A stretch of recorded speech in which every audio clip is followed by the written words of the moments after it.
আপনাকে রেহাই দেওয়া হবে না। আগামী দিন আমরা খোয়াইয়ের মানুষ প্রস্তুত। 2028-এর নির্বাচনে আপনাকে এখানে বিদায় করতেই হবে, আমরা বিদায় করবই। চ্যালেঞ্জ আপনাকে, রঞ্জিত দেববর্মাকে। আগামী দিন আপনি প্রস্তুত থাকুন। এই রামচন্দ্রগড়কে আমি বারবার আসবো।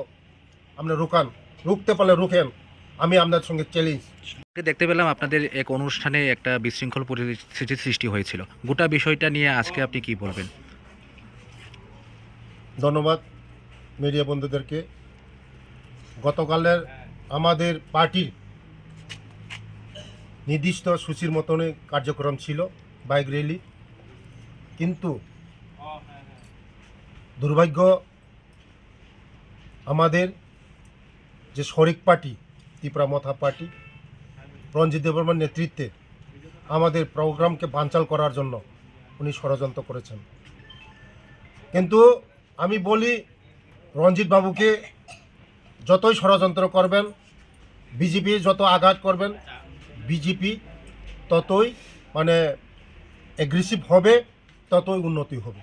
বিজেপিকে রোখার জন্য, এই বিজেপি পার্টি পৃথিবীর শ্রেষ্ঠ পার্টি, কারো ক্ষমতা নেই বিজেপিকে রোখার জন্য। যত বিজেপিকে রুখবেন ততই পার্টি অ্যাগ্রেসিভ হবে, ততই পার্টি উন্নতি হবে। আপনি মনে করছেন রামচন্দ্রঘাট আপনার বাপের সম্পত্তি, আপনার বাপের সম্পত্তি না রামচন্দ্রঘাট। আমি আপনাদের মাধ্যমে বলি, আপনি সাবধান হন।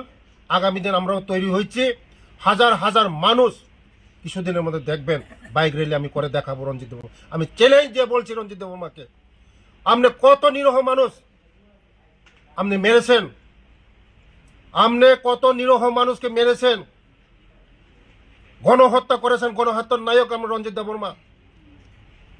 মা নেই, কারো মা নেই, কারো ছেলে নেই, কারো বাবা নেই। কল্যাণপুর গণহত্যা করেছেন, বড়লুঙ্গা গণহত্যা করেছেন, মরসরে গণহত্যা করেছেন। ATTF-এর সুপ্রিমো ছিলেন আপনি। আজকে এখন আপনি সাধুগিরি সাজেন। আপনাকে রেহাই দেওয়া হবে না। আগামী দিন আমরা খোয়াইয়ের মানুষ প্রস্তুত। 2028-এর নির্বাচনে আপনাকে এখানে বিদায় করতেই হবে, আমরা বিদায় করবই। চ্যালেঞ্জ আপনাকে, রঞ্জিত দেববর্মাকে। আগামী দিন আপনি প্রস্তুত থাকুন। এই রামচন্দ্রগড়কে আমি বারবার আসবো। আপনি রুখতে পারলে রুখেন, আমি আপনার সঙ্গে চ্যালেঞ্জ।